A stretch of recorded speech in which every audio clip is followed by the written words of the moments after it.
Hey YouTube family, I wanted to tell you that I'm so glad to be back. If you're like Laura, where have you been?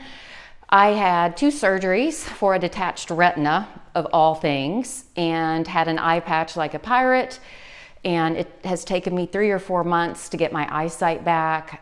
It gave me a lot of time at home to research, think about more videos and things that I wanted to share with you. I've started a new book on dating, and it's specifically for people who are dating after 30, 35 years old, perhaps a second or third time around. Just a really good restorative time. So I'm really excited about the future, but let's get to what I wanted to talk about today. And whether you've been in a narcissistic relationship or relationship with a narcissist or not, maybe you're one of the lucky ones, there are things in our lives that can trigger us. Very few of us have been able to escape any kind of situation without being hurt, going through some kind of trauma. Therefore, later on in life, we become triggered. So again, it's a word that's thrown around a lot. So what is a trigger? It's a reminder of a past hurt. When something prompts you to have that feeling again, it actually, in your mind and in your subconscious particularly, I should say, it takes you back to that time. You almost feel like you are reliving that event. That's why triggers can often feel so traumatic. Flashbacks, that can be a type of trigger where you literally flash back to that exact moment in time. You see everything clearly. Sometimes you can feel maybe you were in the hot sun when something bad happened, or you're in the cold. You can almost feel your body trying to acclimate to this environment around you that really doesn't exist because you're in 75 degrees in your home or whatever it would be. So what are some things that can be triggers? Well, I'll talk personally. Okay, for me, it's the silent treatment. When I was growing up, if I didn't do what a certain family member wanted me to do, I'm a narcissistic parent, I would get the silent treatment. I would get zero attention. I may get a shameful look, like, seriously, again. And then the silent treatment for a few minutes, a few hours, or even a day or so. That silent treatment conveys the message to anyone who's receiving it that you're not important enough to be spoken to, or I seriously can't even treat you better than the gum on the bottom of my shoe. You mean nothing to me. So in relationships or anytime maybe I place a phone call to someone who means a lot to me and I don't get a return call, I can get triggered because I'm like, I'm getting the silent treatment, and it takes me back to my childhood. So what we have to do is we have to stop those thought patterns. But the first thing we need to do is we need to recognize our triggers. So what are some triggers? Some of these may be for you, external ones.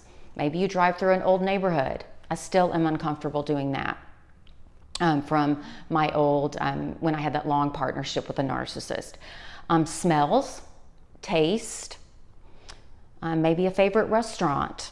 For soldiers that have been in like a loud battle or been on the battlefield, a loud movie may trigger them. And triggers can happen, yes, to soldiers too. It's a form of PTSD, right? So we're in a nutshell, we're talking about one part of post-traumatic stress disorder. And in the narcissistic case, it's post-narcissist stress disorder. Yes, it actually has a label now. Can you believe that? So people, another external trigger, a word or words or a phrase like a please. You know, that's another one that gets me. I mentioned the silent treatment, passive aggressiveness, yelling, and then abandonment. Maybe someone at your home just walks out of the room or walks out of the house and drives off in the car, and you're like, where are you going? What are you doing? And it takes you back to that time perhaps when you were a child and mom or dad left, or maybe someone in your family in your childhood left for good. I have a really good friend who still works with doing inner child work because of her abandonment by a father when she was 15, and she had to take on the role of mom and dad, because her mom was just a mess for years after that happened. Pictures can be a trigger, handwriting, a voice, a door slam. So some good work to do may be to write down your triggers, starting with these external ones. So some internal triggers can be your feelings of low self-esteem, and you remember, gosh, when I was a child and I had to do that piano recital and I really botched it and my parents were mad at me. That could be a trigger. Your self-worth.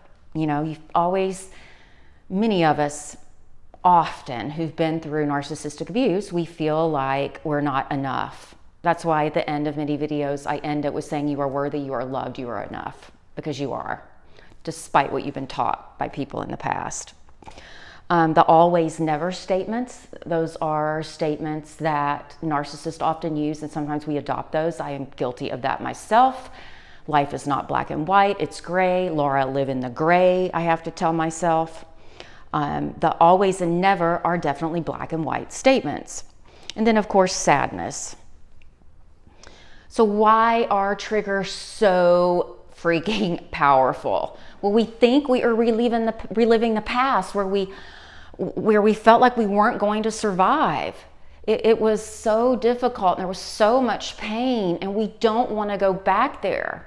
So we get tense and our mind's going back there, and we're not taking a deep breath and planting ourselves in the present moment. That is one way to stop from having those reactions to a trigger. The first step is identifying those, so you can write those down.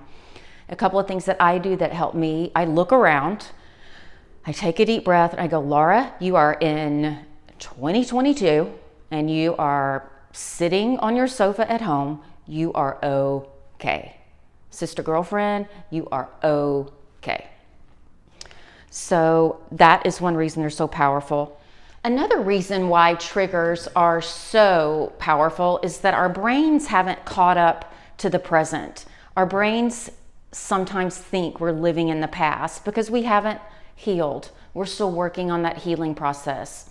We're getting rid of those feelings of post-traumatic stress disorder that come from toxic relationships, abusive relationships, relationships with narcissists. The physical symptoms, of course, you can have anxiety, sadness, physical issues. I had panic attacks. Some people have kidney issues. Some people have digestive issues. They're going to the bathroom all the time or not ever going.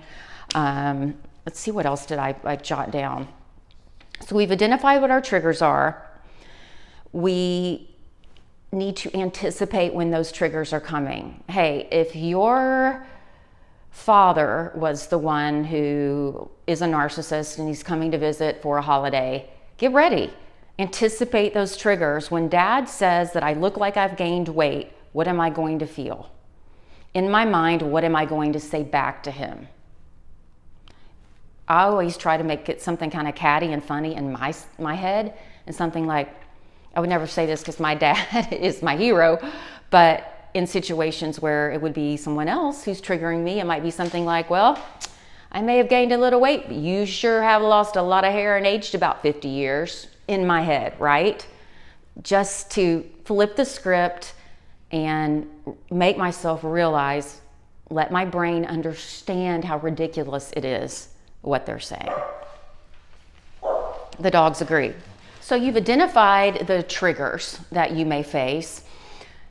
Another way to protect yourself, this is the second thing, is we can't create a bubble around ourselves. Wouldn't that be nice if we lived in this bubble and insults, things that trigger us couldn't get to our heart and mind and soul?